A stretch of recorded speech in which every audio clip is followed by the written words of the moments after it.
Okay, Doctor.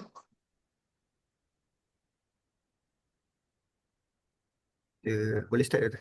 Boleh. Boleh, okay. Alright, okay. Okay, Assalamualaikum, a very good morning to, firstly, I would like to only greet our speaker today, Ania Zika Ma'ruf, and also to all the participants joining us this morning. So, on behalf of School of Graduate Studies, UPM, firstly, we would like to warmly welcome all the participants to this morning Putra Sarjana Seminar Series, and to be informed that this is jointly organized by SGS and the Perpustakaan Sultan Abdul Samad, UPM, the Library of UPM. And we are truly honored to have Dr. Aini Azika Maruf as our speaker today. We, a bit of herself is Dr. Aini is a senior lecturer at the Faculty of Human Ecology, UPM, and also head of lab of youth and community well-being at IPSAS UPM. A social psychologist trained at University of Sheffield, UK. Research for Her research focuses on behavioral change, psychosocial well-being, youth development, mental health, and community resilience. She has published over 130 academic works, accumulated nearly 60,000 research reads, and received more than 200 citations throughout her scholarly contribution. Dr. Aini Azika also continues to lead impactful research and supervise postgraduate students while fostering collaboration that translate research into real-world community solution. And her strong background in quantitative research and postgraduate supervision, we have Tiny this well positioned to share her practical insight and developing clear structure and academically sound research proposal. We are confident that today's session will be highly beneficial for all the participants. So, Doctor, to you, Doctor. Thank you. Okay, hi, Assalamualaikum warahmatullahi wabarakatuh, and a very good morning to all. Thank you, Arif.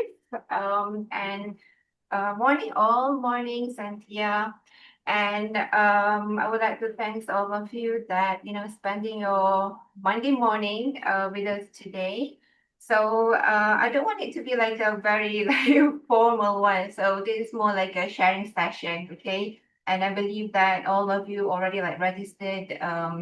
And if I'm not mistaken, like majority is from UPM, right? Yes. So, and I really appreciate that you're taking time to be here today, and I really hope that this session will make a process of your writing the quantitative research proposal much clearer and also much less intimidating. Okay. So thank you as well to the UPMSGS and the main library for inviting me to share a bit of, a sharing session of my thoughts on the quantitative research proposal. So just basically, when we say about quantitative or any research proposal, okay, so and I know that many of you are probably at different stages of your postgraduate journey, right? Some of you might have just started thinking about your research topic, while others may already be working on your proposal or preparing for your proposal defense or even for the PhD, your CE. So wherever you are at this stage, I hope that today's session will give you a clearer direction on what a strong quantitative research proposal should look like, right? And one thing that I noticed, over the years, is that many of the postgraduate students think that writing a proposal start you have to start writing immediately, right? So and then you guys starting searching for journal articles, collecting references, and writing page after page. So and many students spend weeks on writing, even though we are in the AI era, but then I can found out that some students still struggling in coming out with a very comprehensive writing. So, and then only for you guys to receive comment from your supervisor asking a question like, what exactly is your research gap? Why are you studying these variables, right, for the quantitative? And how does your methodology answer to your research objective? So at that point, then you might like realize It isn't like simply about writing, all right? Especially if you want to convince. It's all about convincing your either how far does it convince your supervisor in giving you or giving you a green light to move to the next stage. So today I'm just like going to share with you how to construct or how to come up with a more clearer quantitative research proposal, right? So these are the things that we're going to try to cover for this like 2 hours. Identify a strong research problem, apply the five essential proposal ingredients, align objective, hypothesis, and framework. This is a very crucial part, all right? The number three, because you're doing a quantitative, so it's crucial for you to have a very strong framework from the beginning and a clear one, because just from having a clear framework, then you can explain anything from that framework, all right? Be it the research problem, be it in explaining your research question or objective, or even like the theoretical framework is back on the strong framework that you build up for your quantitative study. And then we're going to move on what things that you should avoid in developing your proposal. Okay. So I just want to start on what is actually a research proposal, okay, before we jump into the individual section. So let's first make sure that we all have the same understanding about what a research proposal actually is. So a lot of students think that a research proposal is something that needs to be completed before data collection, right? So, but then in reality, it's much more than that. A research proposal basically is your blueprint, right, for the entire research. So, for example, thinking about building a house before anyone start like laying the brick, all right, buying furniture. So the architecture, they prepare a detailed blueprint, the doors, where you should put the door, where you should put the window, all right. So, and how does everything connects? So research works exactly the same if you look at this slide here. So why do you need a very strong and convincing proposal? Because it will tell your supervisor, your examiner, even though for those that applying for research grant, you're going to tell the funding agency or anyone that reading it exactly what you plan to do, why you want to do it, and how you're going to do it. Okay, it's all in the proposal. So in other words, you're convincing the reader that your study is worth conducting. All right. So because I believe that some of you might face a scenario where you think that you already have came up a very strong framework, a very strong variable to test, but then only when you show it to your supervisor, they rejected it, right? So instead, a proposal is not just supposed to contain finding, because at this stage you haven't collected your data collection, right? So how do you want to sell your idea, especially for the PhD student? Because the difference between masters and PhD, the masters is where you're going to explore, right? In terms of the variables, in terms of the analysis, you might like add on the moderator, mediator in your framework, a more complex analysis. But for a PhD, not just on that, but then you're also going to think what would be the novelty of your study. All right, PhD is all about novelty. Okay, so you might like come up with answering to the question like, what problem are you trying to solve? What gaps still exist, or what have the previous researchers already discovered, all right? Why is this research or the issue that you're going to explore is important? And you might also need think what are your objectives, what methods that you're going to do, how will you analyze the data? So if your proposal answer to all these questions clearly, then you already build a strong foundation for your research, okay? So another misconception about proposal is that, sometimes students, when they come up with a proposal, they just think, oh, because I want to pass a proposal defense, or because it's a CE requirement for the PhD, right? And then you think that later on I can just change a bit here and there of your framework. But actually, the proposal is the one. It is, part of the foundation of your PhD or master's journey, where you're going to relay totally on the proposal, the research proposal that you already built up. Okay, so it really was spending time to get it right from the beginning. Okay, so for example, if those, for the lecturers, if they're applying for a research grant, they need to come up with a proposal. And then when they secured the research grant, so every time that we are stuck, we're going to refer to the proposal. Okay, but then what I can see is that most of the students, they just develop the proposal just because they want to pass the proposal defense, just because they want to, pass the CE, not making that as the main reference throughout their research journey. Okay, so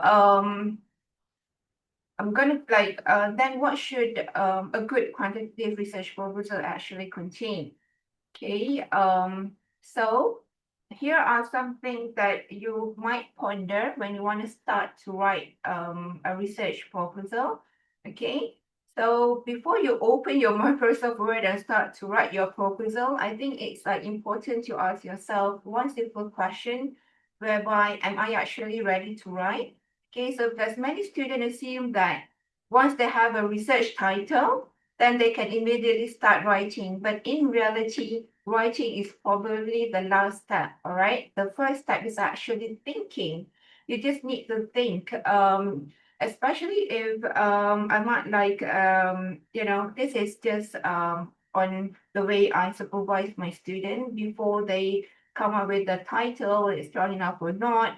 For me, a quantitative research, it needs to have a very strong framework. All right. So, from my experience supervising postgraduate student, I noticed that students who struggle, with proposal writing, usually they don't have any writing problem, especially nowadays when you already have the AI, all right? But you might have a thinking problem. Uh, what I can say is that you might not have thought through your study clearly enough. Okay, so that's why I always encourage my students to pause and ask themselves these four questions that you see on the slide now. All right, so what is my main research question? So in the other words, what exactly am I trying to find out? This might look very simple question, but then when you try to ask yourself, okay, what is your main research question? And if someone asks you to explain your research in just like one sentence, could you do it? So this is the question that I always ask my student. If let's say if you go for a conference, if you mingle around with your postgrad friends, so, and then when your friends say that, hey, what are you researching on? So you might need to explain it in one sentence, right? So try to answer to that question, all right? Just explain your research in just one sentence. If you can't explain it simply, so chances that you haven't fully clarified your research direction yet, okay? So the second one, who cares and why is this important? All right. So you need to justify your research because this is probably one of the most important question in proposal writing. Sometimes students become so interested in that topic, right?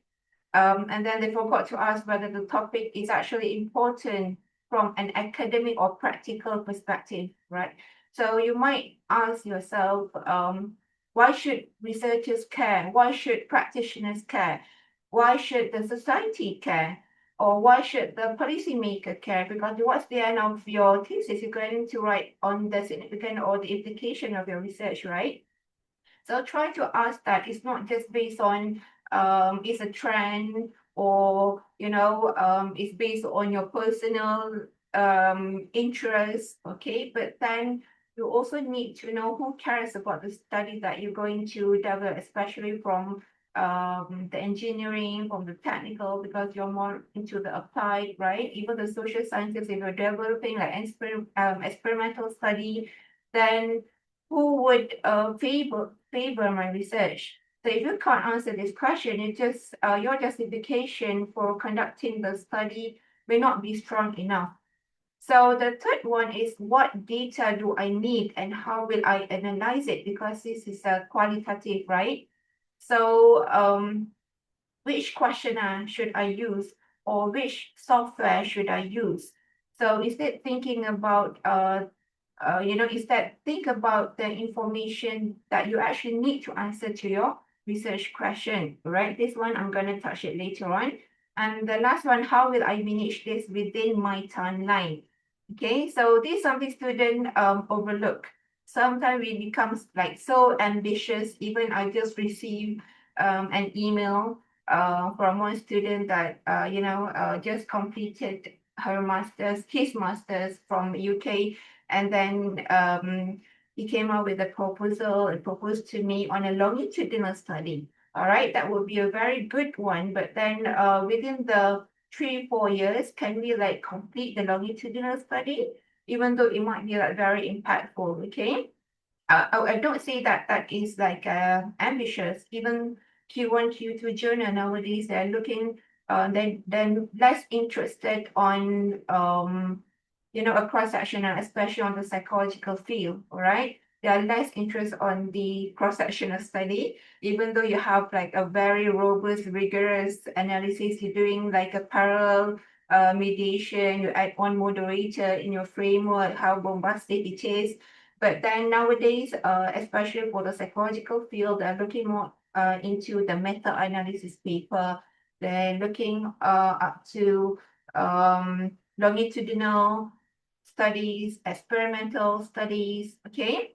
So, but back again, how will I manage this within my timeline? For example, a master student may plan to collect your data from what, 5 states, right? In Malaysia, we have 5 zones. So you're probably like gonna pick 5 states, conduct interview, distribute questionnaire, so and develop intervention all within a year. All right, so that is very interesting idea, but it might not be realistic. Okay, so always ask yourself, can I realistically complete the study with the time, budget, or all the resources and access that you have? Okay, so these are all the things that you need to take into consideration when you're developing a proposal, research proposal. Okay. And then, okay, so this is the golden thread that I'm going sharing with you. I'm not sure, but then I believe that later on you can have access to my slide here. All right, I'm happy to share it with you all. So I want to introduce you to a concept that I always emphasize to my postgraduate student here. So I call it as the golden thread. So if there's only one thing that you remember from today's session, I hope this is the concept, all right? So one of the biggest mistakes students make is treating every chapter as a separate assignment, all right? When you finish chapter one, then you move to chapter two, then you move to chapter three. So, but you don't stop to ask whether all these chapters actually connect with one another. Because bear in mind that I'm just like going to touch a bit on the Viva. When you're gonna explain your chapter four, the results, the usual most of the time the examiner will ask you to relate that result with the chapter two, the literature review. So all chapters actually it connects with each other. All right, a strong research proposal isn't like a collection of separate sections. It's actually a continuous study. Okay, so everything should flow logically from beginning to the end. So let's see how this works. If you can see the slide here, everything begins with a research problem. All right. So when you want to do your research, of course, you're going to dig into the literature, finding the gaps, or probably it is based on your observation, what would be the social scenario nowadays that interests you to explore more about that issue, or probably you want to come up with an intervention with that current issue. Okay, this is where you explain what issue or phenomenon needs attention. Okay, so once when you identify the problem, then you ask yourself, what don't we know yet? All right, that is your research gap. What don't we know yet? Don't answer to the question that we already know, or even there's a strong literature that support to your research. Okay, especially for a PhD. So try to explore, okay, you have this issue, then what do we know yet about that? Because during your proposal defense, especially when you get an examiner that really in that field, they already know what would be the current issue and all the literature. And then they will come up with a question. So what? Okay, so what? I already know this and I already can predict your results, all right? So what? So try to explore, take time to explore the gaps, okay, that you want to fill in. So remember, we don't like conduct a research simply because a topic is interesting, and then you say like you scroll on your social media and oh, this topic is interesting, all right, I want to explore. Not because it's just interesting. We conduct a research because it is important that is still unknown or not well understood. All right. So that's where you want to explore, do a research. So when you identify the gap, then it becomes much easier for you to write your research objective. Okay, because usually I'm not sure other university, but in UPM or even specifically for the social sciences, you're going to write your research problem, and from the research problem, you're going to derive your research question. All right, you're going to answer. You're going to come up with a research question, and then that research question will be answered by your research objective. Okay, and followed by the hypothesis. That is the naturally on how it goes. Research problem, come up with a research question, answered by the research objective, and you detail out with the hypothesis. Okay, right. And then, so topic is not, okay, topic, we just like set aside first, but then what would be the issue? And then the core problem that needs attention, what is the gap that you're going to fill in? Come up with a research question, answered by research objective. Okay. So then next come the literature review. Okay, let me see. Okay, not yet, not yet. Okay, so then next come the literature review, your chapter 2, or in the proposal, just like in a one piece, one section, right? So many students think that literature review is simply about summarizing previous study. All right. So, and actually, its purpose is much, much bigger than that. So the literature review provide you evidence to support your research problem, to support your research gap, to to look whether there's a relationship between the variable that you're going to test. All right. So it helps you to justify why your study is needed and why you have selected certain variable. So from there, then you will identify the most appropriate theory to explain those relationships. It depends. If you ask me, where should I include the framework? Is it in chapter 1 or is it in chapter 2?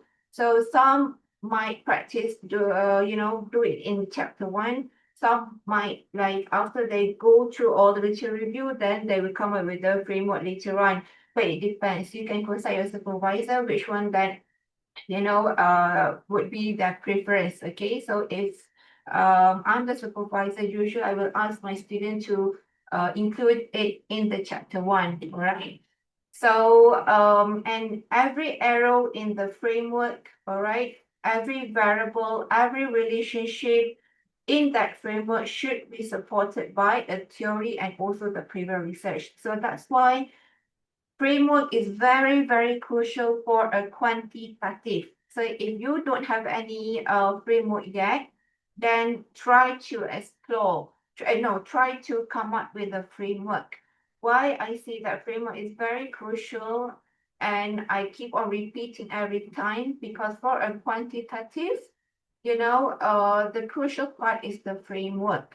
you need to clear on your framework, because I have found, I've been consulted by a student that already in her final year, I think it's like in her eighth semester, and then she just like lost direction of her research. Okay, even though she already like collected all the data and even the data is experimental. But then when I asked her, okay, show me your framework, she even can't explain her framework. It's not clear. All right. So that's why you have an issue, because you are not clear on your framework from the beginning. So it's crucial for you to have a clear framework. What would be the potential independent variable? If you're going to have like a moderator mediator, then what would be the potential moderator mediator? What would be the outcome? What would be the dependent variable? Okay, put that in a framework, a conceptual framework. Later on, then we're going to explain in terms of the theoretical framework. Okay, so after that, after you have your framework, then that comes the methodology. So choosing your methodology becomes much easier when you clear on your objectives, your framework, okay? And now you want to choose what analysis or your population or sampling method is much more easier. Okay, so the methodology part is how am I going to test my conceptual framework? Okay, so that's where you're going to decide about your research design, your sampling technique, your instrument, your data collection procedure, and finally your statistical analysis. And towards the end is the contribution. All right. So the contribution is what would be the value that your study will add. I just want to share a bit, especially for the master's or PhD. If you want to find out or you don't know where to start with, for you to have like a very strong proposal. But I believe that all of you already have your proposal, right? Because when you want to register for your PhD or master, you need to have your proposal. But I believe that 90% of you will change your proposal. That one is just like a requirement for you to get the offer letter, isn't it? Okay, but then but how do you want to start? Sometimes you already have your research interest, you know what would be the main major research that you're gonna explore, but then you don't know where to start with, all right? So you try to scroll, a strong impact paper or strong journal in your field, okay, and try to look at the limitation, okay? But go for a Q1, Q2 paper, a strong journal, an impactful journal in your field, and look at the limitation. Okay, so usually at the limitation part in the article or the manuscript, they will highlight on what would be the next move from that particular research. Okay, so that is where I found out for my PhD last time. Okay, most of the intervention focuses on looking on the intention but lacking on the actual behavior. So my study focused on the behavior part, the actual behavior instead of just perception. So if you don't know where to start, then look at the limitation part from the Q1, Q2 journal in your field, not the one like the simple corpus whatsoever, because that the limitation is just like, okay, fill in the gap. Most of the study conducted in the Western, not in the Asian, blah blah blah blah. Okay, that is not strong enough. But try to look at the limitation from the Q1, Q2 journal, because most of the time that will highlight on what would be the theoretical expansion that needs okay, they will touch on the analysis, the methodology, they will touch on the theoretical part, what is lacking, or probably that even like going to suggest, okay, this theory or this model is not strong enough, probably you might need to add on another model. Okay, so try to find what would be the gap from that limitation part. Okay, so this is basically the journey for a quantitative research. Okay, now moving to the next one, why most proposals fail. Okay, so before we start discussing each component of the research proposal, then I would like to share something that I observed over the years as a supervisor. So first is no clear problem. All right, no clear problem. The problem is fact too broad or not well defined. So let's start with the first one. Okay, a research problem. A research problem that isn't clear. So this is probably the most common issue that I come across. So sometimes students choose a very broad topic, all right, but they never explain what the actual problem is. So for example, saying like social media is becoming popular among university students, all right?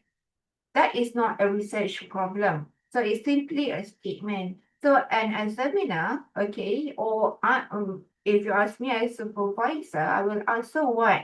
Okay, so what? Why is this an issue? What exactly is happening that requires research? So a good proposal doesn't just describe a situation, but it identifies a specific problem that needs to be understood or to be solved, especially for PhD. All right. So if your research problem isn't clear, then everything that follows your objectives, your literature review, your methodology will also become unclear. Okay. And then if you have a weak gap, okay, weak research gap, I know that among the popular research gap, especially during the master's level, is similar to the FYP final year project. They will say that most of the study conducted in the West, less study like explored in the Asian context, blah, blah, blah, all right? But then that is can be considered as one of the research gap as well. Okay, so and many students know how to review literature, but that might have issues in how to identify what's still missing.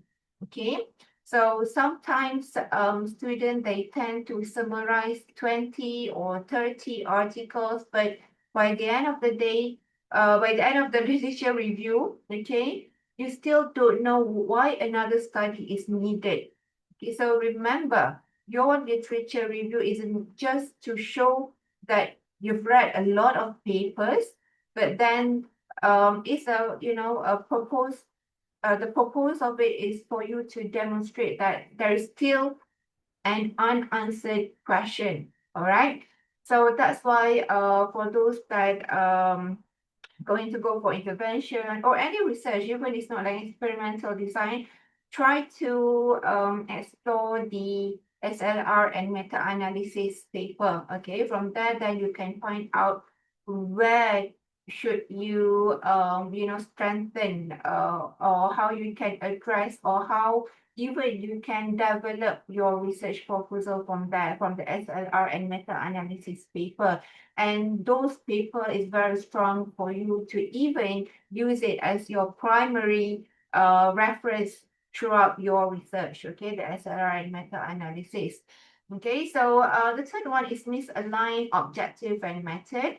So this would be the third issue. Sometimes we call misalignment. All right, everything in your proposal should connect with one another. So your objective should match your research question, or the other way around. Your research question should match your objectives, and your research objective or your research question should match your hypothesis, and your hypothesis should match your conceptual framework. Okay. And finally, your methodology and statistical analysis should be able to answer those objectives. So, for example, if one of your objective is to examine the relationship between two variables, okay, then your analysis should be able to test that relationship. So if the objective says one thing, but the methodology measures something else, then the proposal immediately loses its logic. All right. So another tip that I would suggest you is, let's say if you have 5 research questions, okay, from the problem statement, come up with the 5 objectives, and every each research question answered by that 5 objective. If you have objective 1, then answer research question 1 answered by objective number 1. If you have research question number 2 answered by objective number 2. Okay, so if you have 5 research questions, make sure that you also have 5 research objectives. I know that some, some might have like one research question, and then this one research question answered by 2 research objectives, because there are 2 things that the research question raise up. But then, the most important that you need to detail out is the hypothesis, not the research question or research objectives. So let's say if, for example, you want to test a relationship between 3 independent variables, okay, make sure that the research objective is also to examine the relationship between 3 independent variable on the dependent variable. But then later on, it might like have 3 different hypotheses, okay, to answer for each of the variable. Okay. So because why I say this, for you to have a clear, clear picture on, especially in terms of you explaining, because if you just like mess up with your research question, research objective at the first place, then you might have issue later on in, have a clear mind on what's going on. Okay.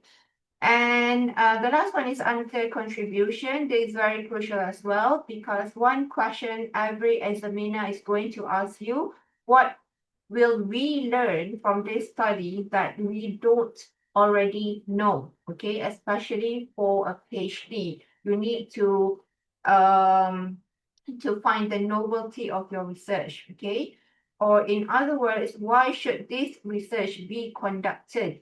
So some students like spend pages describing the problem, but only to write one sentence about the research contribution, right?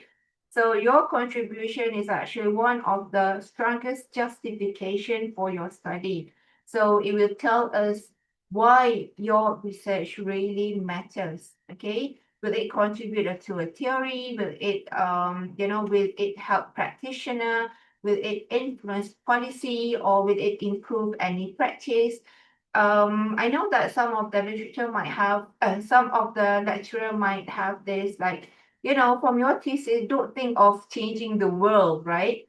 But at least you have to try to think of the novelty, especially for a PhD, okay?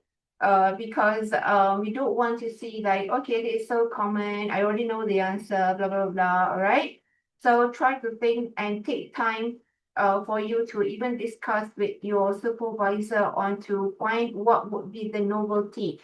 So that's why I advise you to go for a meta-analysis paper if you're going to look for an intervention. From there, then you can find a gap for your research on where you should explore more, all right? Not what within your interest, but then what you can explore more that can contribute to the novelty in your field of study. Okay, so and then okay, think like an examiner. All right, this one I just want a very quick one. So whenever that you want to do your proposal, all right, why this study? What gap will this fill? What problem does it solve? Why now? What makes this the right time to do this study? Okay, so that's why you really need to of course you guys already know that we need to search for 5 years back literature, all right, to make it relevant. But then let's say if you observe and then there's an social issues that suddenly rise up again after 10 years, then yeah, you can do it. And but then because people say that, oh, it's not relevant enough, okay, because yes, of course, there's some research that are not relevant. If you aware that during the COVID-19, if you're still doing on the COVID-19 this year, 2026, it might not relevant, all right? So, but let's say if there's still like, if there's like, suddenly there's a social issue that coming up, that pop up again in 2026. Last time it was like in 2006, then yeah, you can, but then why now? What makes this the right time to do this study, or what make it like you need to study it back again, or probably last time there might be that the intervention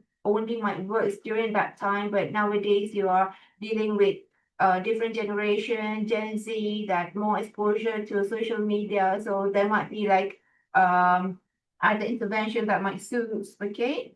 So, and then why should anyone care? Who benefits and what difference will it make? And the last one, can this study be completed? All right, so is it feasible within your time, your resource, your skills? So these things that you need to take into consideration.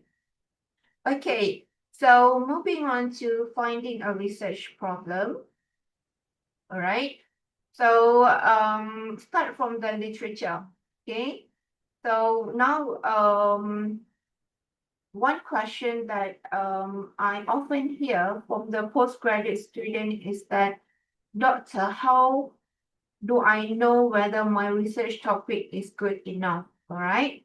My answer will always be the same, whereby don't start by looking for a research topic, but start by looking for a research problem. All right. So a topic is simply the area you are interested in. And but somehow a research problem is the specific issue that needs to be understood, that need to be explained or solved. Okay, so if you have a strong research problem, and then developing your objective, research question, and methodology become much easier.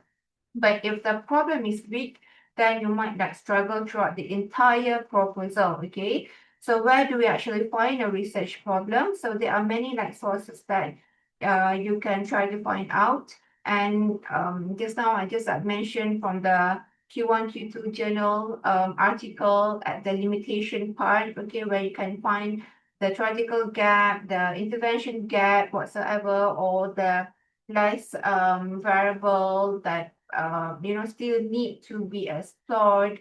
Okay, so the first one is of course the literature. So this is probably where most research begins, right? You're going to read journal article, but don't just focus on the finding. I know that some of the speakers that or researchers that might like focus on the finding and looking where should you improve more, or or what you can like explore. Okay, but pay attention to what the authors say at the end of the paper. All right, so very often they will mention limitation. Okay, they will rise up unanswered question, conflicting finding, or even suggesting for future research. Okay, so you can find this in the limitation part if you are exploring a journal or a manuscript or an article. Okay, those are valuable clues. Okay, so for example, imagine that you're interested in employee well-being. So you may notice that most previous studies focus on private organization, while very few look at the government agency or SMEs. So, or perhaps studies in the Western countries show different findings from studies conducted in Asia. So don't read articles just to collect the references, but then read them like a detective, trying to search where you can fill in the loop, all right, or what is still missing there. So the second one is, of course, the national policy and government priorities, and especially for the social sciences. I'm not sure for the engineering or any other technical or other field. Okay, so one of it is the national policy. Of course, research should not like exist in isolation, right? So it should respond to the needs of society. So that's why it's always useful to look at the national plan, the government reports, the ministry strategy plans, or national blueprint. So, for example, in Malaysia, we have documents such as the Economy Madani Framework, the RMK 13, the National TVET policy if you are in education, and many others. All right. So these documents highlight current national priorities and also the challenges. So you can pick up, uh, you know, um, uh, the gap from these sort of documents. So when your research align with those priorities, and it will become much easier for you to justify. Okay, so why you need to pick up from the limitation, why you need to pick up from the national policy, so that it's easier for you to justify and convince the reader, convince your examiner, or even your supervisor, because um, that is an official document, and even it's like it's from a Q1Q2 journal, right? So this strengthen your relevance and also the potential impact of your work. And then probably those that related to the industry, then you might like uh, the best research question might not come from a journal, it might come from the practitioner itself, the industry, the organization, and even the community often like face real challenges that require evidence-based solution. So for example, a company may be struggling with employee retention, right? Or a hospital may want to improve patient satisfaction, or schools may be looking for ways to reduce bullying or improve students' mental well-being. So these practical challenges can inspire meaningful research, right? And the last one is real-world issue. So sometimes all it takes is paying attention to what's happening around us, especially for my background, social psychology. All right. The gap is or to come up with a strong problem statement is just by paying attention to what's happening around us. So research ideas can come from everyday observation, all right? Changes in technology, mental health concern, the climate change, the social media, the population aging, right? Because we are predicting to become um, an age country or age nation by 2030. But actually, from the projection, it might like comes more early, probably in 2028, 29, not 2030. Okay, and what else? Family dynamic, community reason, and the list goes on. Okay, so start asking question like why is this happening? Okay, then you can come up with a strong research problem. Okay, so moving on to the research gap, right? So it says common types of research gap. This one I know that it might also implement for those that are doing a qualitative, right? So for the first one, for the first 1 hour, I'm just like going to explore on, for you to having a very strong, especially flow of your write-up by considering what would be the problem statement or the research gap, how to find a good research gap, okay? So these common types of research gap, the knowledge, okay, let's look on the knowledge first. What is not yet known? Okay, the missing concept, the variable or relationship. Sometimes you don't need to come up with the jargon term or variable. Okay, because I also like current I have like three new PhD students, and then keep on changing the variable. Why? Because you don't have a strong issue for you to start with. Okay, so that's why you keep on changing the variable, because you don't have a strong research problem. Okay, so where you want to find the research problem, you want to wait from the research gap, from the knowledge gap. So this simply means that there is still something that we don't know, all right, for the knowledge. Maybe researchers have never examined a particular variable. So you are interested to explore in your research, okay, or perhaps previous finding are still incomplete, or there's no solid finding from that particular variable. Okay, so probably some of the research shows a significant result, shows a non-significant, a negative, positive, significant relationship.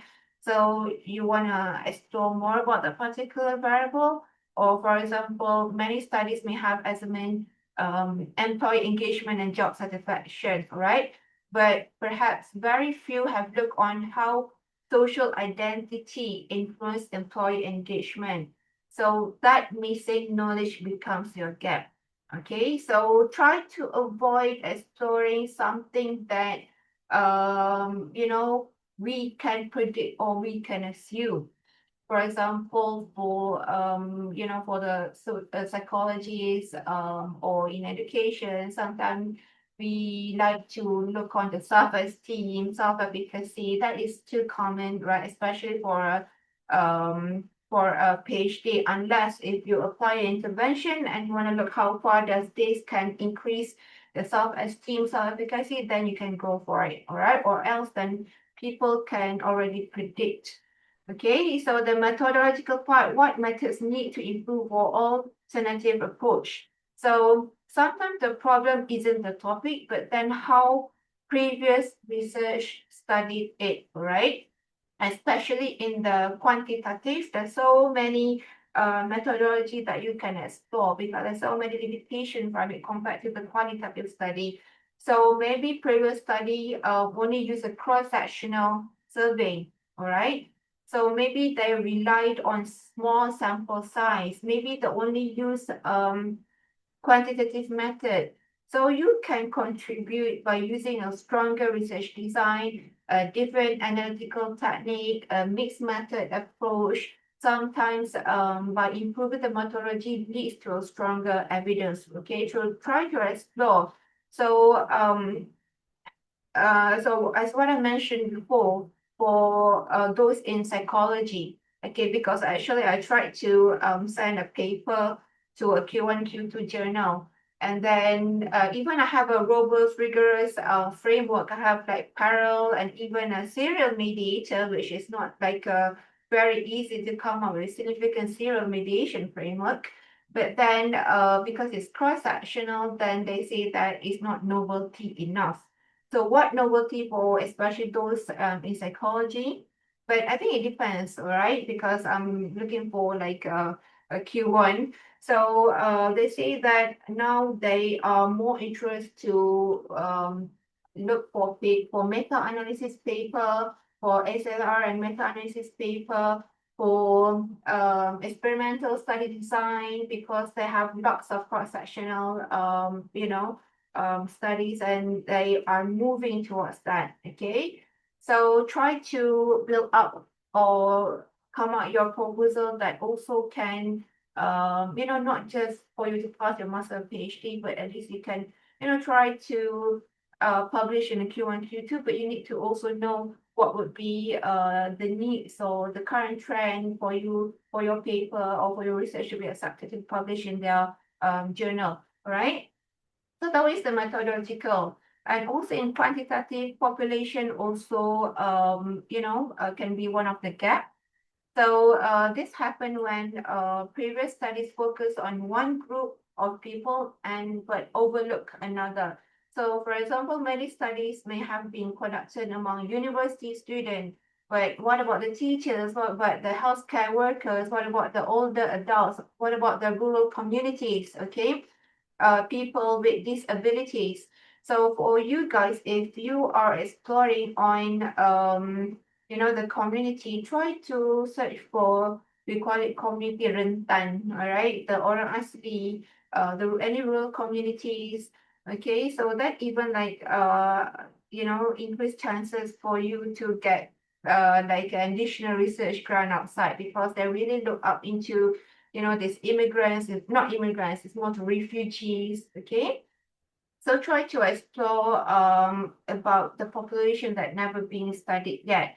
For the FYP final year, for the master's level, then probably you can still go for a UC student or so, but for a PhD, try to find out this specific of any communities that still need to be explored, right? And then the context where has not been studied, different setting, cultures, or time period. Okay, so context refers to the setting in where the research takes place. All right, so study conducted in the United States may not produce exactly the same finding in Malaysia. So, for example, I can share with you for my research grant FRGS. Okay, FRGS. studying on climate anxiety because we know that now we do focus on the climate change. So my dependent variable is the climate anxiety, and from the literature it says that, especially from the Western, all right, they say that when there's an increase in climate literacy, then they will increase also in climate adaptation, and that will lower the climate anxiety. But when I test it among the agricultural community in Malaysia, among the farmers, among the fishermen, among the penternak, all right, so the study shows that not the literacy that comes first, but the adaptation comes first, all right, followed by the literacy. So it's totally different finding compared to what the Westerners have been reported on how to lower the climate anxiety. So it means that our community, the nation community, they can quickly adapt into any like changes happening, all right? They adapt first and later comes all the literacy, not the literacy that comes first. Okay, so that is something that interesting where we can um, show that how the Malaysian, especially the agriculture community, whatever changes, climate changes, they try to adapt, they try to survive. So this shows how resilient they are compared to the Western um, society or community in dealing with climate change. All right, so that is something that is different. And actually, I'm just like in writing up for a Q1 paper that one. So it's very interesting for you to, look in different contexts, especially if you want to go for a Q1, Q2 journal, then try to focus on this context because you're going to get so many citation. All right, especially focus on the Asian context. Terms of especially on the communication, all right? They're very like interested to know in terms of the communication context of the Asian culture, comparing individual, state, collectivist culture, blah blah blah, something like that. All right. And the next one is the practical. So this is one of my personal favorite because I enjoy conducting applied research. Okay, because sometimes research has already identified the problem, but there's still no practical solution. So, for example, we know that workplace stress is increasing. We know that social media affects mental well-being, but organization may still be asking, so what should we actually do? Okay, so where is the practical research becomes variable? Okay, so we're gonna go for explore for the intervention. So how you gonna like apply it? So instead of just describing a problem by using the cross-sectional, okay, by looking into what would be the practical solution, I believe that those in the technical, the sciences, you are looking more on this practical, right? So that's why it's easier for you to um, publish in Scopus and above the Q&Q too, because they really wanted to know on the practical, even for the psychology, the social sciences, they are looking on the practicality. How can they apply that? Because cross-sectional is easier. Oh yeah, and another one, why the Q1, Q2 in psychology? This one I'm just like really focusing on course psychology because I have the experience on dealing with rejection for Q1 because they see that cross-sectional design can be easily generated by using the AI. Okay, you don't need to collect your data whatsoever. The AI can already produce you all the data that you need without you collecting it. Okay, so that's why not that they are stopped looking for any cross-sectional or any like testing relationship, but then they are moving forward to look what you can suggest them in terms of the intervention or the practical way to improve others' well-being or whatsoever. Okay, and the last one is the theoretical gap. All right, so if you can fill in a theoretical gap, then that's you can publish in Q1, Q3 journal, right? So sometimes existing theory cannot fully explain a particular phenomena, right? Maybe the theory developed many years ago. So maybe it works well in the Western, but it hasn't been like adequate widely tested in the Asian context. So perhaps by combining two different theory or two different models can become a better explanation than relying on just like one. So that is the theoretical gap. So I just share with you a bit on one of my PhD students. She just like completed her PhD and she can come up with 3 or 4 Q1, Q2 paper. Why? Because we try to build up a framework. We try to adopt and adapt a framework. If you know for the social sciences, if you're familiar with the theory of planned behavior, okay, so we try to combine or merge together with the model from some on the communication social media model. All right, we combine both and look how it works by combining like a mix up of variable from the social media part and from the theory of plan behavior itself. Okay, so most of the Q1, Q2 journal, they are very interested to review a theoretical gap. All right, so that can make a very good contribution as well, and try to think of instead of trying to find variable IVs that suits to your DV whatsoever. Try to search for any theory that even have their own model, like term and behavior have their own model and variable that you can also try to adapt or find any model that can suit with your current research. Okay, but is also strong enough because sometimes students they can come up with conceptual framework, but they have issues in explaining it theoretically. All right, especially for the PhD student. I'm not sure in the engineering or the technical how you practice this or the science, but then for the social sciences, you really need to know on how to explain your framework theoretically. Okay, so, but then on top of all right, um, because students they usually like writing your sentence like there are limited studies on this topic, blah blah blah blah. That is not a research gap. Okay, so imagine that you're an examiner, then you need to immediate question yourself. So what? All right. So if you have this, you find out this gap. So what? So when you wanna, for the entire journey of your PhD or masters, try to keep on questioning like or asking questions to yourself, so what, so what, all right, so then that will try to help you to in practicing to justify your research. Okay, all right, and then the problem statement formula. Oh, why I keep on highlighting on the theoretical part? Because a qualitative, you don't need, it's not necessary for you to have a theory, right, to explain. But for a quantitative, it's crucial for you to have a strong theoretical base or foundation. Um, right. So the next one is the problem statement formula. Okay. Um, I will share with you all this slide later on. Okay, you can have it. So for the problem statement, now that we already identify our research problem and research gap, so the next question is how do we actually write a convincing problem statement?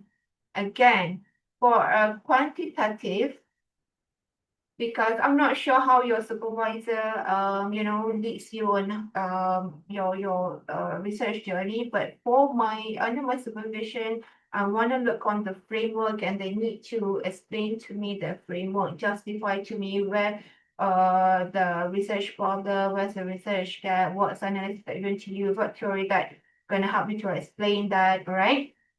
So because they need to convince me. So you as a postgraduate student, you need to convince. It's all about convince. It's not like about how powerful the research gap or what, but then how you can convince your supervisor for you to do that research. Okay. So you need to have a convincing problem statement. Okay. So it might look like a very simple like problem statement, but actually this is the most difficult part because many students also ask me, how do I should my problem statement should be, how long even my introduction should be. It's not like depends on how long it is, but then I also like read a two-page problem statement that were very convincing for me. And I've also read a 10-page problem statement that still left me wondering what is the actual problem was. All right. It's not like how long is your write-up, but then focus on telling the logical of your story. All right. Why is it logic? So a good problem statement should actually guide the reader from one point to another. All right, almost like taking them on a journey, right? So that's why for the introduction itself, you need to explain about generally about the issue or you know the variable. So for quantitative, before I forgot, for quantitative, the main thing is your dependent variable. Okay, that is the crucial part of your thesis, the dependent variable. All right, because there's so many students, they keep on focusing on the independent variable whatsoever, but then they don't focusing on how does that relate or contribute to the DV. So bear in mind that whatever that you're going to bring or you're going to tell others about your research is the DV. Okay, especially for a PhD, how you're going to explain in what factors about your PhD is all about the outcome, the DV, and make sure that the DV also aligns with your field. All right, so many students, especially in my field, social psychology, okay, they keep on highlighting on the DV, but the DV does not fit the social psychology. That is one of as well the issue. Okay, make sure the DV fits into the your field bidang. Okay, banyak yang lari bidang. So okay, back to the problem statement. The current situation. Sorry. Okay. Same question. All right. So start with the current situation. What is happening? Okay, what is happening? Describe the issue or the phenomena. Imagine that you're introducing someone, to your problem statement for the first time. So you don't assume that the examiner already knows why your topic is important. Okay. So for example, instead of immediately talking about your variable, start with the broader picture. If your study is about burnout among healthcare concern within the healthcare sector, all right. So then try beginning to explain the increasing workload, staff shortage, whatsoever. So it will help the researcher to understand the situation. So even for your introduction, start with that. All right. Then they will know, okay, they're focusing on this. The IVs, the mediator is just to explain why that issues happen, why the TV is happening, okay? And support with evidence. Number two is support with evidence. So this is where many students make their first mistake, all right? So they might write statement like stress among employees is increasing. So my next question would be, according to whom? Where is the evidence? All right. So a strong problem statement, it doesn't rely on opinion because I found out that when you want to write your research, your problem statement, okay, most of the time that um, it's from the opinion or from the assumption. Okay. So a strong problem statement doesn't rely on opinion. Even if you want to present your proposal, never use the word I think, I believe, okay, avoid that. But you need to, that's why you need to have a strong evidence, a strong resource, okay, according to why Alport 1954, it says that, okay, because you are in an academic world, you're gonna become a scholar. So it must based on evidence because you are doing a scientific research. Avoid saying that through my observation, there are certain cases that you can, if you especially you're doing a qualitative through the natural state observation and all that, yep. But then in for you to come up with a convincing problem statement, make sure that you have a strong evidence, provide facts, detail, or finding that support it. Okay. And then the third one is consequent. Okay, explain the consequence. So what happened if this problem continue? Okay, why should anyone care? So this is where you can explain the consequences. For example, if burnout continues to increase, so what happened? All right. Because I just joined one of these Hari Penduduk Sedunia, all right, LPPCAN. And one of the issues is that the Malaysian government, they spend millions, okay, juta for the fertility to increase the fertility rate. So that's why they have a fertility center under PPKN.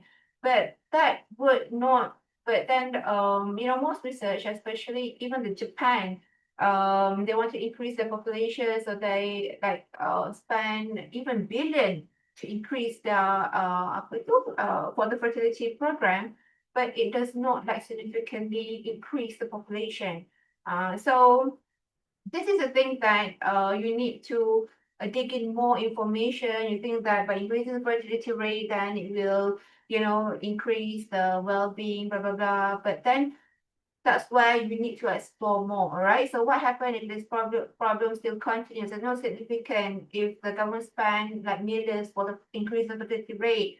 So what would be other option that you might test? And that's the novelty of your study, all right? Or why should anyone care?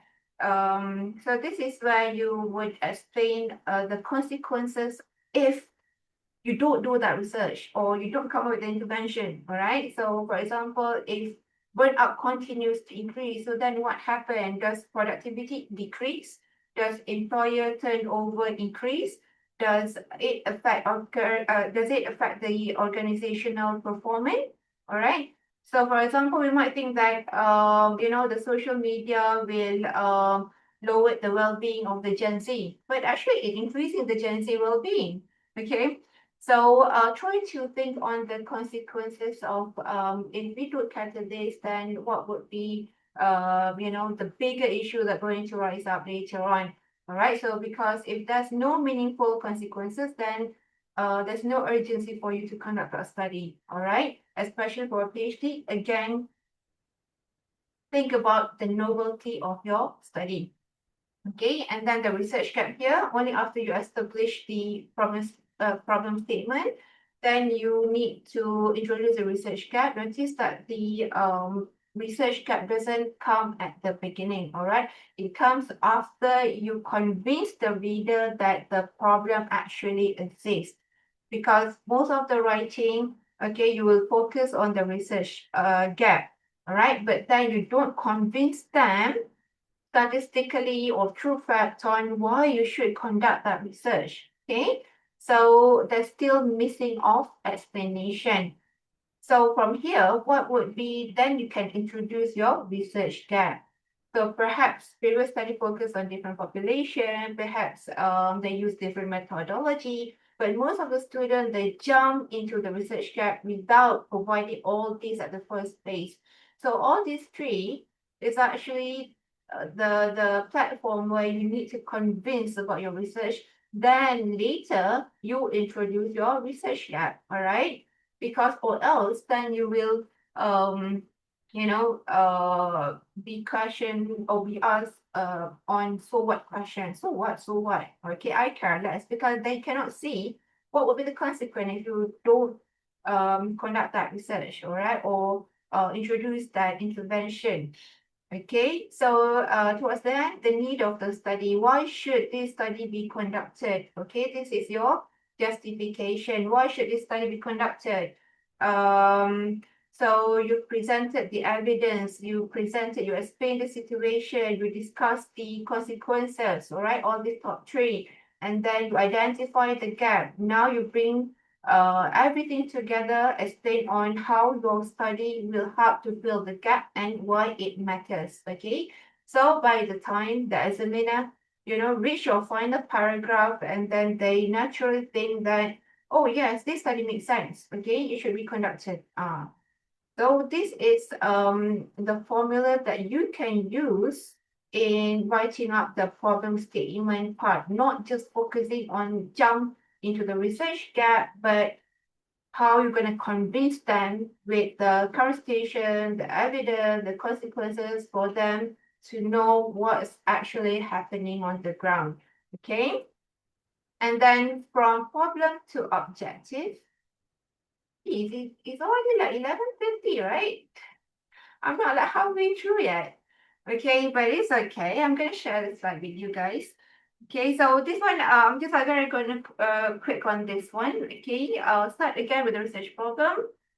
Follow up with this one. It depends on the how your university or the supervisor, okay, want it to be. But most of it like research problem and then focus on the research aim or objective and come up with research question. But most of the time at my faculty or the way that I supervise my student from research problem, then you come up with a research question, then being answered by research objective, then followed by the hypothesis. Okay, I just want to very quick on that one. So this is what I mentioned just now. Let's say if you have 5 objectives, make sure that you have 5 research questions, okay? Or if you have 5 research questions, then you need to have 5 research objectives that answering to your objective. Okay, so I like to make it this way because of most of the time when the you don't like put it clearly, having like a clear mental picture like this, then this is when you're gonna mix up or you forgot that, oh, actually research question number one, they have like 2 objectives. Okay, so I like to put it one research question answered by one research objective. Okay, and then the hypothesis you might have 3 or 4 hypotheses to support this one objective. For example, you want to study on what you have 2 IVs and 1 DV, right? So that one, is there any relationship with IV1 and IV2 on the DV? Objective number one. Okay, and research question. What are the relationship between IV1 and IV2 on the DV? But the hypothesis is where you're going to detail out that relationship. Okay, so IV1 have no significant relationship with DV, one hypothesis. IV2 does not have a significant relationship with one another with that DV. Okay, so you're gonna have like 2 hypotheses. So detail out at the hypothesis, but not at the research of the research question. But again, back to your supervisor style. Okay. So what sort of hypothesis that you need? Okay, is it null or is it alternate hypothesis? So this is also like one main question that the examiner will ask because they want to know whether you understand about research or not. Okay, you're going to use a null hypothesis whereby all the hypotheses would be written. There's no significant relationship or no significant difference between this and that. That is null hypothesis. Okay, when are you going to use that? When you don't have a clear literature or there's still lack of literature to support that relationship, then you're going to use a null hypothesis, assuming that there's still no strong literature. So that's why most of the study they're going to use a null hypothesis. Okay, when are you going to use an alternate hypothesis? So alternate hypothesis is when you already have a an ample literature. So you can use an alternate hypothesis whereby you can write your hypothesis, oh, there's a significant relationship between this and that. And the second one, oh, there's no significant relationship between this and that and all, okay? It depends on what does the literature says. That one, you're going to use the alternate hypothesis, all right? So for a quantitative research proposal, make sure you also understand and need to know what types of hypothesis that you're going to use. Okay, so I just want to leave you with these 5 essential ingredients. Leave you, all right? Still, we have 13 minutes. So, 5 initial ingredients. So the first one is title. All right. Your title creates the first impression. So many students take a long time to think about the suitable title. Even my student like come to me, keep on changing the title. So basically, a good title needs to be clear, concise, and very specific for a quantitative. Okay, when someone reads your title, they should immediately understand what your study is about for a quantitative. Okay, so they should be able to identify the key variable, the target population, where appropriate, and the context of the study. Okay, so even in UPM, we already have a standardized, especially for the social sciences, what need to be included in the title. All right, so it can portray your key variable, the population. All right, so basically the title as a window to your research, but don't take much time with the title. For quantitative, the most crucial part again is the framework. All right. The second ingredient is the introduction. This is where you begin to telling your story. All right. Your introduction should answer one simple question: why is this study worth conducting? Okay. This is where you will be introduce the background, explain the research problem, highlight the research gap, and justify why your study is needed. If your introduction is not convincing enough, then the reader may already start questioning the importance of your research before they're reaching up to chapter 2. Okay, the third one is the scope. So scope is also very crucial, not just for quantitative, qualitative as well. Okay, so because you're not going to study the whole entire world population, right? So you need to have a scope. So every study has its boundaries. So you need to be clear about what your study covers, and just as importantly, what it doesn't cover. You need to clear out your scope of study. Okay, because if you don't put a boundaries in your proposal, then later on that is when you're going to, in the middle of your master PhD journey, then you think, okay, I want to study this, I want to study that. All right, make sure you have a clear boundaries on what is the scope of your study, who's going to be the sample, at which location that you're going to conduct it, and why. All right, and then if you're going to test a variable, so what would be the scope of that variable that you're going to test? Okay, so then that will make sure that whenever that you are in the research journey, you can cross-check back, okay, this is my scope, I'm going to focus on that, right? And then the fourth one is the literature review. So many students think that literature review is simply about summarizing journal articles, all right? Actually, that's only part of its purpose. So that's why you have the matrix table, the SLR, and what so. So a good literature review should synthesize, all right? Emphasize on the synthesis of the previous study. So in other words, you are comparing, you are analyzing, you are connecting findings from different researchers. So most importantly, your literature review should help the reader to understand what is already known and what is still unknown. All right. So that's where your research gap becomes much clearer. Because every time when I read the master's or the PhD part of the literature review, you will tend to pick up literature. You're going to select literature that support to your framework, right? So that is not critical enough. That is still summarizing, especially when you see that past literature says that there's no significant relationship between your variables. So for your research, you want to explore more from a different context only. But that one is just summarizing. But synthesizing is that when you critically look into that literature, all right, and then look how what is still lacking there. Okay, so especially when there's a significant, there's no significant. So how are you going to explain that? All right. So that's why from the beginning, for a quantitative, you need to have a very strong theory to explain your framework. So it also helps you to explain at the literature part as well. Okay.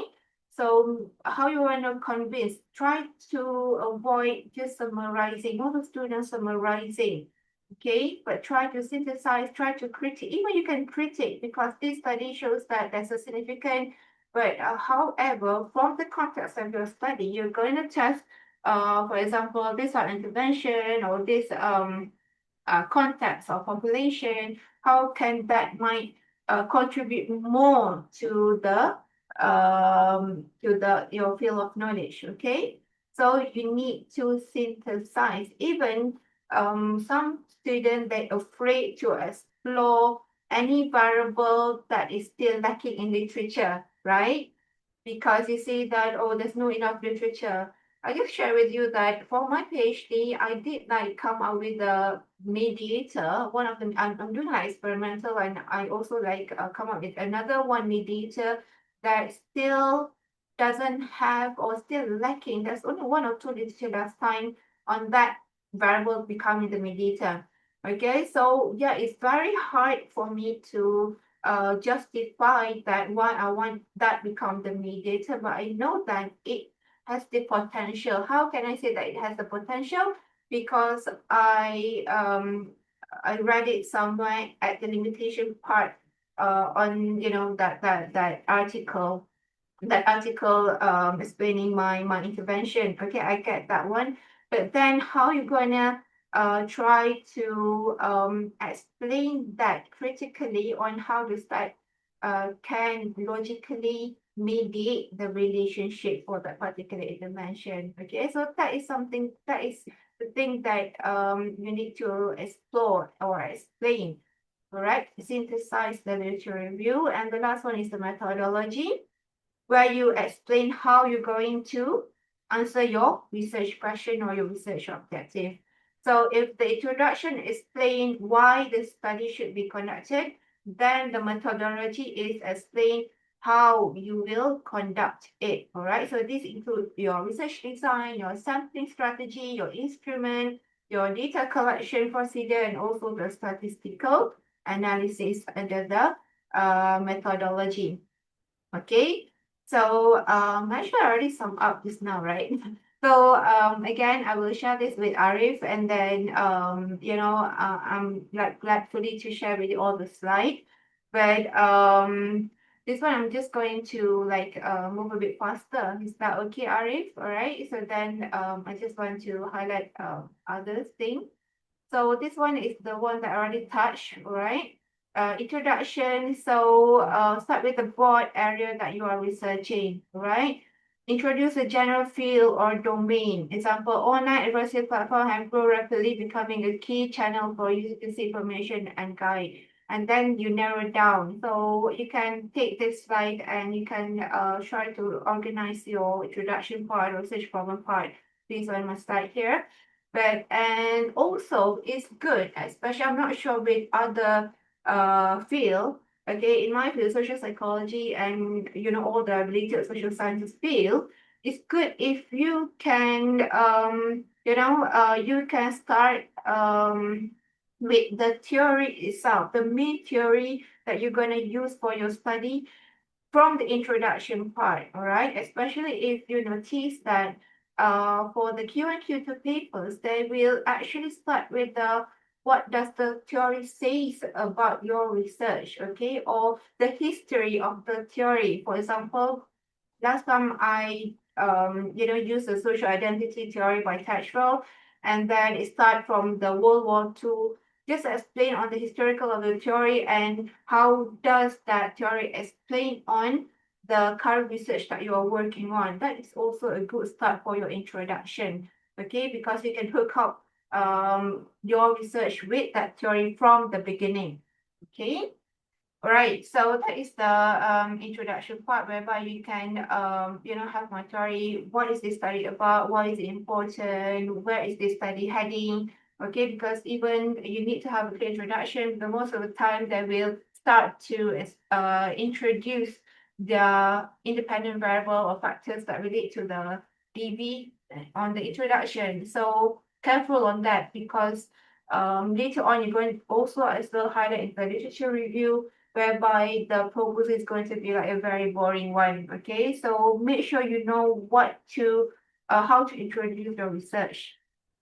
Okay, so this one I just like sharing the same again for you to have a clear on the scope. Okay, so your study focus, well-defined research boundary, what is the population, Why do you choose that particular population or sample? Is there any issues that raise up, especially for those social sciences? You're going to conduct your research at the community level.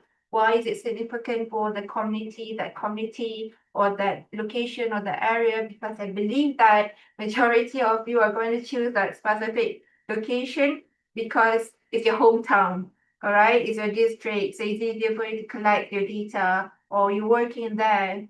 So, but then try to come up with justification on why you choose that sample, okay?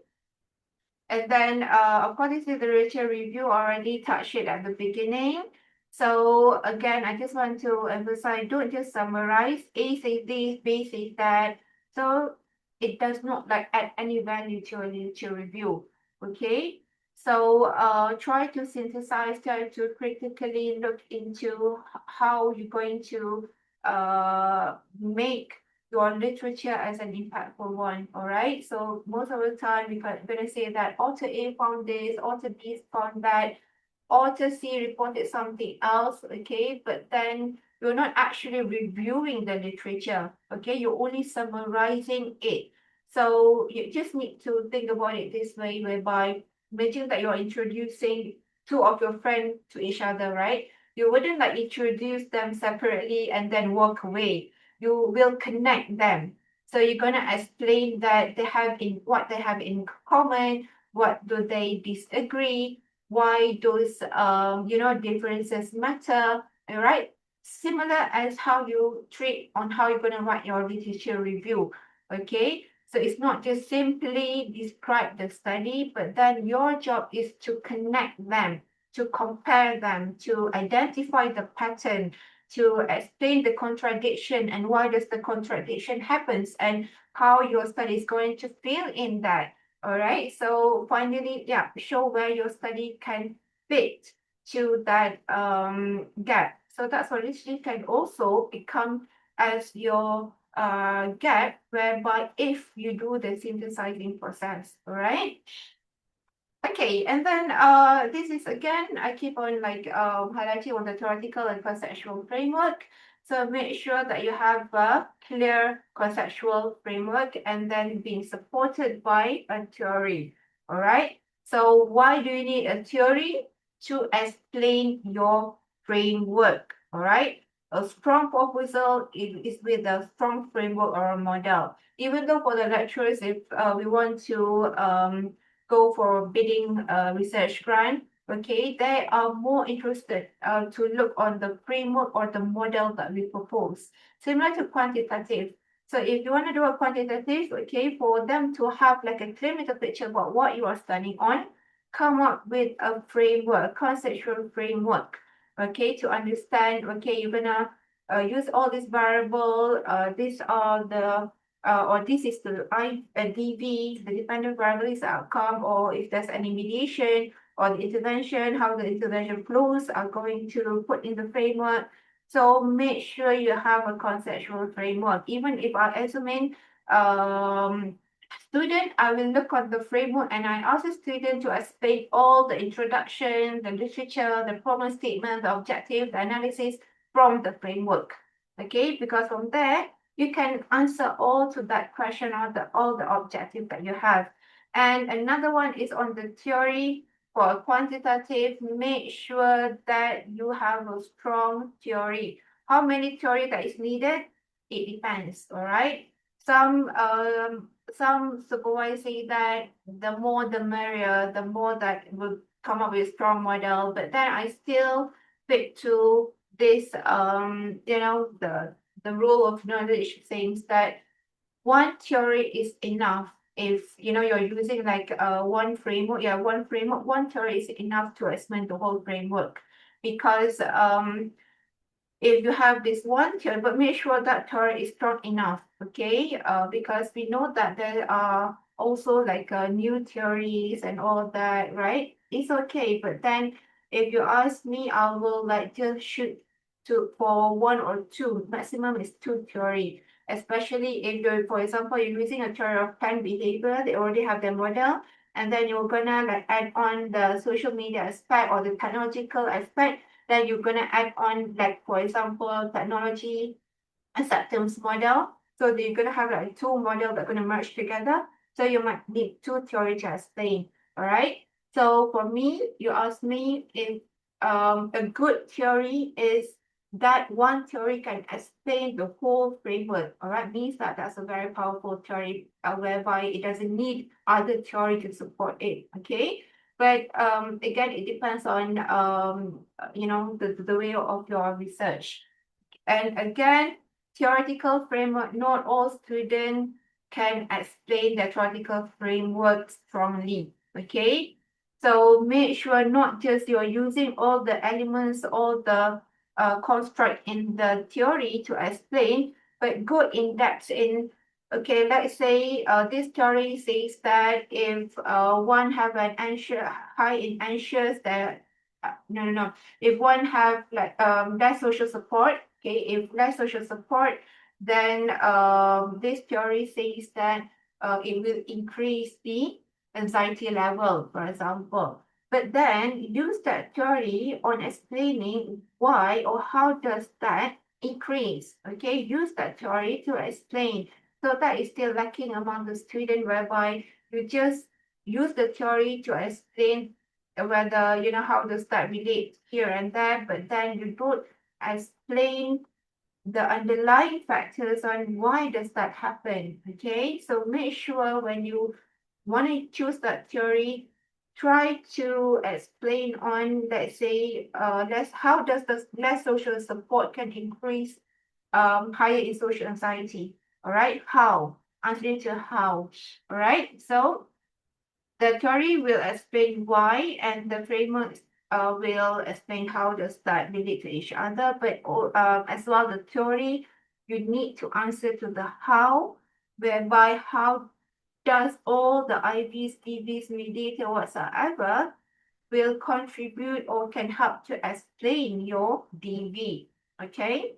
And then build your conceptual model. This one, all right, it depends on the supervisor, so you can refer, because this is just like a very general framework, conceptual framework. You have IVs, CV, but if you look at this one is more for my FYP, final year project undergraduate. All right, so for a PhD, for a master level, of course, you need to add the mediator, moderator, more robust analysis, whatsoever. But framework. You need to have a framework first, okay, for quantitative. And then we move on to the methodology. So of course, for a research proposal, quantitative, you need to have a strong methodological part, all right? So in your literature, you're going to explain why your study should be conducted. The methodology is going to explain how you are actually going to conduct it, all right? So many students think that methodology is simply like describing what they're going to do, right? Actually, that's only part of it. So a good methodology is doesn't just tell the reader what you will do, but it's also like explain why you've chosen that particular approach. All right. Or in other words, every decision that you make should have a clear justification. Okay. So first, your research design. This refers to the overall strategy of your study. For example, are you conducting a cross-sectional study? Is it an experimental study, or is it a longitudinal study? All right, you have wave one, wave two, wave three. And is it practical enough for you to run for that longitudinal study? That is all that you need to take into consideration. Or perhaps it's a correlational study. Okay. So your research design here should match to your objective. So that's why you need to have a clear research question and research objective. So also you need to map out, okay, research question number one, what is the method or statistical analysis that you're going to use to answer to that one, all right? Okay, so the second one is the sampling method. So this one explain who your participants are and how you're going to select them, all right? So you will need to describe your targeted population, your sampling technique that you're going to use, your sample size. Remember, it's not enough to simply say that, all right, I will distribute this questionnaire to 300 respondents. Even students ask me, doctor, is 300 is enough or not? All right. So your examiner will immediately ask you why 300, why this group of respondent, why this sampling method. All right. So every decision should have a rationale. Okay. So the third one is instrument. So this is where you explain how you're going to measure your variable, okay? Because remember, for a quantitative, you have a, conceptual definition. What does it? How do you conceptualize? How you define it conceptually? Your variable and operational definition. How you're going to operate? How you're going to test your variable? That one is by using the instrument, right? So for quantitative study, this is often, a questionnaire. Although it could be involved like a structured observation, test, or any existing database, or secondary data, whatsoever. So you should explain where your measurement items come from. Okay, is it adapted from the previous study or previous validated studies? Have you modified them, or are you developing a new item? So remember that your instrument should measure exactly what your variables are intended to measure. Okay, so how you want to know? Back to your conceptual definition of that particular variable. What do you want to measure? So how you're going to measure is from the operation definition. What instrument that you're going to use in explaining from the conceptual definition. Okay, and then the data analysis. After collecting your data, how will you answer to the research question?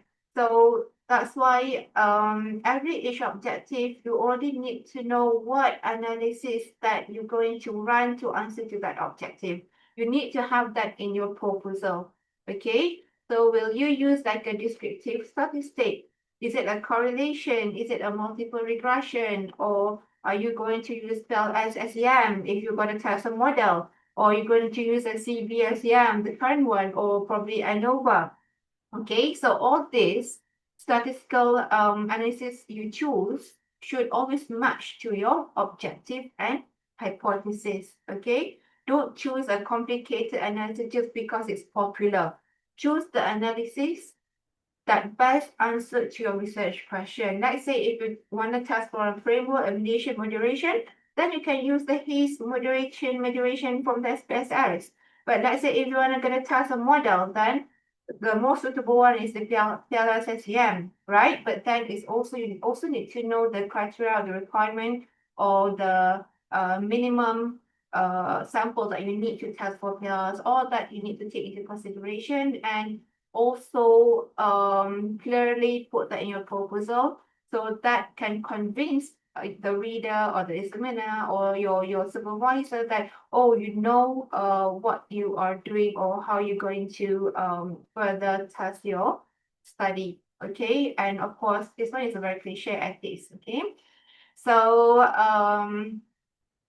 going to move to next, choosing your research design. Okay, just want to focus a bit more on the research design because this involves like a quantitative proposal, right?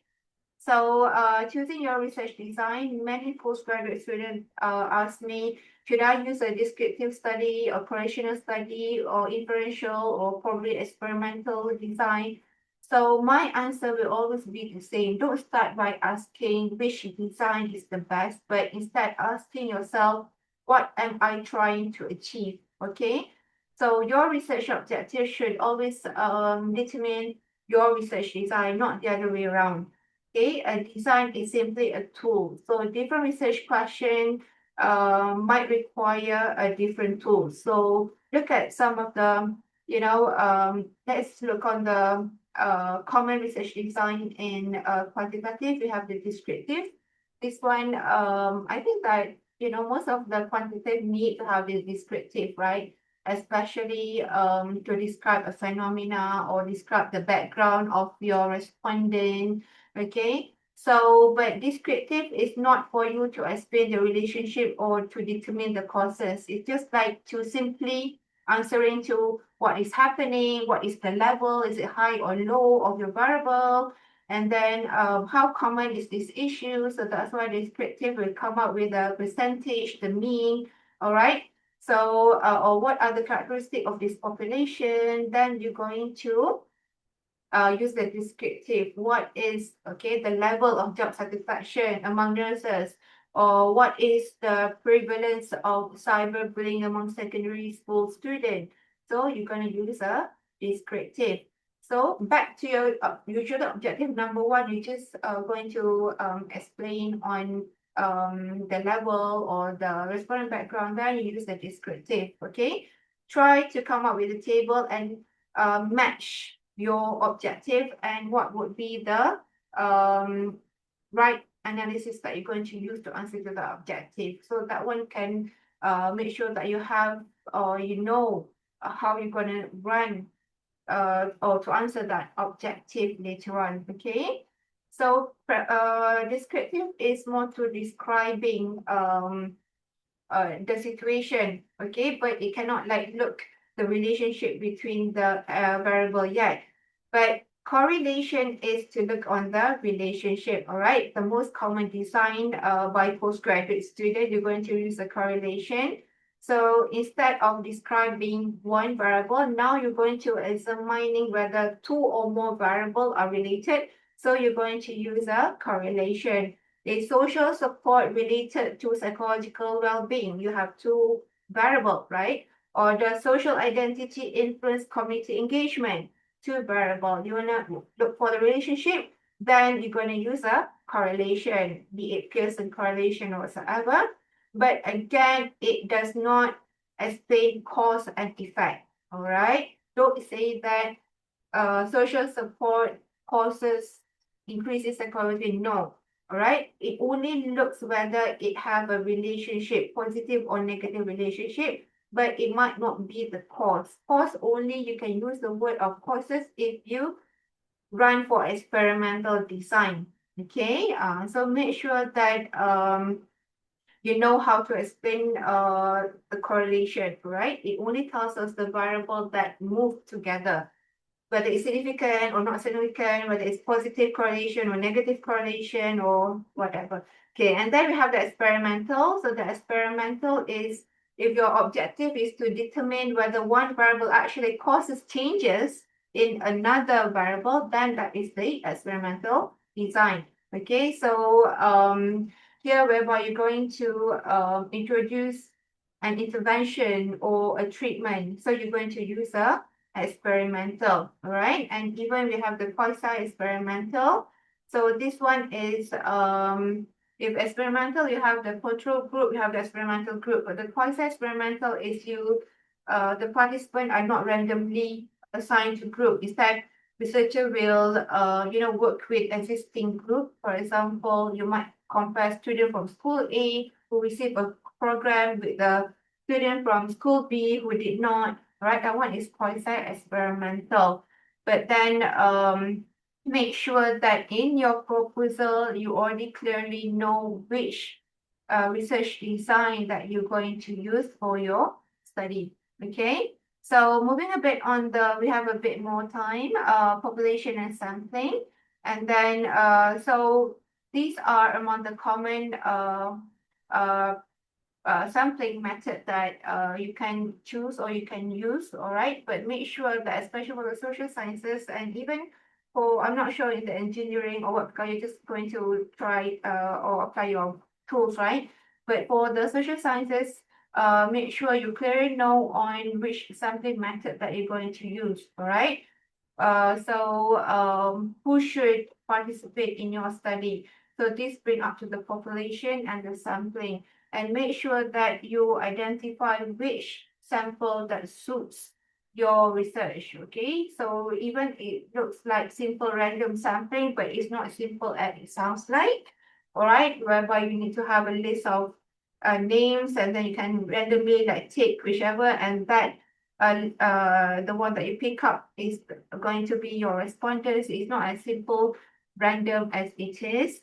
Okay, even though nowadays most of the study being conducted online, so it's okay for you to spell out, okay, this study is going to be conducted online using this platform, using the Qualtrics, using whatever platform, monkey survey, but make sure that you know what sampling method to explain that sort of platform that you're going to use. Okay, most of the time it's going to be like a convenient something, and it's okay nowadays because most of the study collected online. So it's okay for you to just transparently say it that way. Okay. So because I know that for a non-probability sampling, is a convenient sampling. If you're using this sampling, you cannot use the Pearson correlation. You cannot use the other analysis that is used for probability sampling, right? But then you also need to look on one of the prerequisites for you to run for a Pearson correlation, or you want to use the all the regression is or the t-test is that the most crucial part, your data need to be normally distributed later on. So it's okay for you to propose that you're going to use a convenience sampling or purposive sampling. All right. And for snowball sampling, also be careful. This one is, for example, if you're going to reach out like a drug addict, like those involved in prostitution, gay, lesbian, then use a snowball sampling. Or else then, if you use snowball sampling for a general or a public respondent, then that will drop, the quality of your proposal, because you need to know which something that suits for the respondent that you're going to reach out.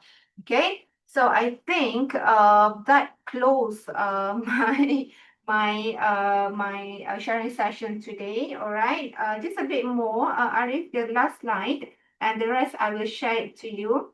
And for a sample size, maybe because so many students also like want to determine which sample size matters. Rule of thumb, if you're going to use for intervention, then 100 is okay, but you need to find a resource on that to support. But then these are among the calculator or the sampling method that you can use in determining how much sample that is needed for your research. You can use Precision Morgan, you can use Cochrane. So these are similar. The table came up with a table, and it doesn't run far. The maximum is 384 respondents. Even you have like 1 million population, it's still maximum 384, but most of the time you're gonna like need more. All right. And of course we have the G power. G power, they're gonna look for how many variable that we have, and they will calculate how many respondents that is needed. But I don't suggest G power for those that are using cross-sectional. For experimental, yes, you can, it might like valid, but then for cross-sectional or any operational study, you might need a more larger sampling. Okay, so I think I end with that, Arif, and I'm glad to share with you all this, you know, all this slide with you all, for you to, at least have a checklist on what should you do, what should you avoid when you want to prepare a proposal. Okay, Arif, I think that is all from me. Okay, thank you, Back to Doctor. you. But for those who are requesting for the slide, I already put your email that you sent to the chat box in my BCC list. So as soon as I receive the slide from Doctor, surely I will send it to you. Doctor, can we entertain a few of the questions? I think maybe we have two in the chat box. Yeah, sure. From Mazin, I think there's a long way up. Can I read the question for you? Yes, please. And in the meantime, I also share in the chat box the slide, but it will take time because it's kind of Hmm. while. Okay. Yeah, The sure. question of how do we justify the consequences? Consequences can be fictional as well. Can we align it with the existing literature in the problem statement? Again, Arif? Wait. Can I just paste the question in chat? Oh, yeah, yeah. Thank you. Actually, I just want to stop sharing. Okay. First question.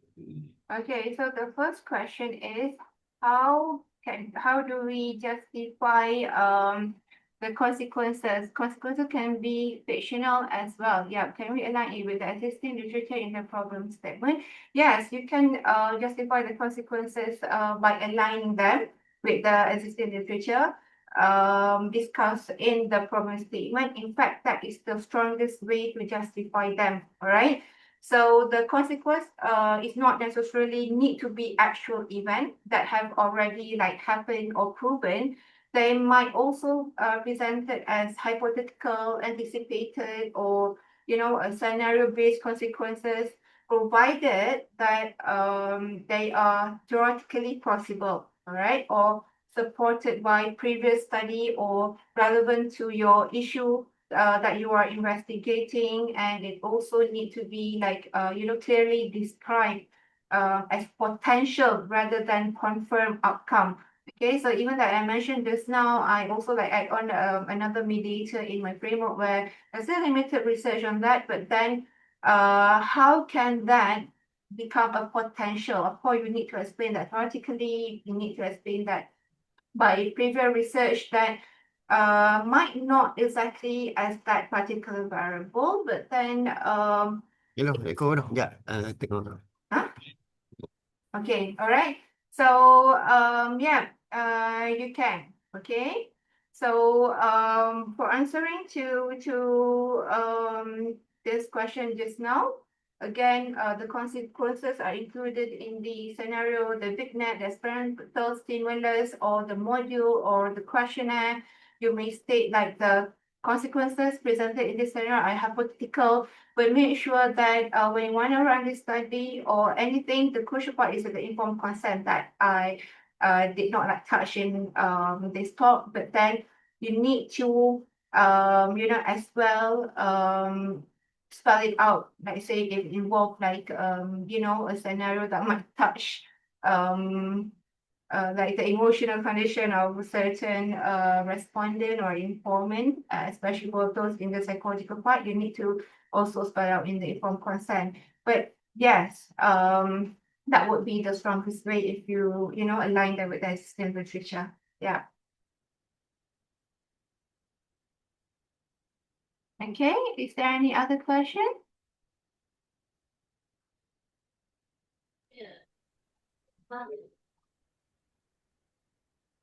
Or is it from Ayana Ibrahim? Is it? Yes. What should we do if the scale author didn't reply to our email regarding permission to use their scale? Okay. Okay, so this is yeah, the hardest way is like for the instrument, yeah, right? So a lack of reply should not be treated as permission. So the appropriate next step depends on the skills copyright, Ayana, all right, and the licensing status. So check whether the permission is actually required, because you need to review the original publication, the skill appendix, the author's website, or the publisher page. Okay, so probably they already like mentioned somewhere else that they could maybe use for research and teaching, or free for non-commercial academic use, or anything. Try to find that one. All right. So because sometimes they already spell out somewhere where they give you the they give you the rights to use it, but then didn't reply your email regarding the permission, or what? If you don't like have access to the items, the instrument, then that a bigger problem. But then if for the permission, I believe that if they already like share it in in any platform, means that it's okay for you to use it without asking for permission. Okay. Mm. Or probably you can also reach out the corresponding author. If the main author doesn't reply, you can ask the corresponding author. If that the author is also the corresponding author, then you can find any research that leads to another co-author. All right, or the institutional email. So yeah, that's the hardest part, Ayana, right? Okay, Arif? Okay. Last question, Eddie. Uh, yeah, from Salima. That one. Salima. From the statistical analysis. Where is it? Okay. So from Salima, the question is for the static analysis, do we wait a minute, keep on writing. Do we decide that certificate is to be used, or is there any software to verify if it's suitable to be used or not? Okay, so you decide the certificate is based on the research question, based on your hypothesis, based on your study design, the type of variable, and the data characteristic. Okay, so software does not decide whether an analysis is conceptually appropriate or not. It only helps you to run the analysis, okay, and check whether it is statistical assumption, whether the statistical assumption are met or not. All right. So whatever it is, Anima, you need to start with a research question. All right. So the analysis must directly answer to the research question. Okay. So do we decide what statistical analysis to be used, or is there any software to verify if it's suitable to be used or not? Okay, because we are in an AI era, right? So they tend to hallucinate our answer. So even the statistic or the analysis might not, um, might not fit to our analysis, all right? But then they will try their best to make it fit. So this is where you need to explore, and you need to ask your supervisor or any methodology champion. All right. So for example, but then you need to back to your research question or research objective to determine which one that suits best. All right. So software to verify if it's suitable, I don't have any any knowledge on that. I'm not sure whether which field are you in, but if you are in engineering or in any technical science part, I'm not sure on that. So I can't help you on that. But for the social sciences, okay, we will back to our research objective and research question, all right? So to describe the frequency percentage, mean then we will use the SPSS or compare to two different independent variables. We're going to use t-test. Compare group, we're going to use independent or part sample t-test, something like that. If you want to test a mediation or duration, then you're going to use a regression process SEM. So that one you can get it from the research method class. All right. But then for every each objective, there's a specific statistical analysis that you should run to answer back to the research objective and research question. Yes, Salima? Thank you all. Thank you for spending 2 hours of your morning until lunchtime with me today. Carrie? Okay, Doctor, I think that's all. So, on behalf of School Graded Studies and also our collaborator, the Library of UPM, would like to thank you, Doctor, for being Thank our you speaker, all. and also thank you Yeah. all for joining us for another session of Sarjana Seminar. Okay, that should be it, Doctor. Thank you. All right. Thank you all. Take Thank you, care. Doctor. Best Thank wishes you. for your study. Assalamualaikum. Thank you, Doctor. Salam.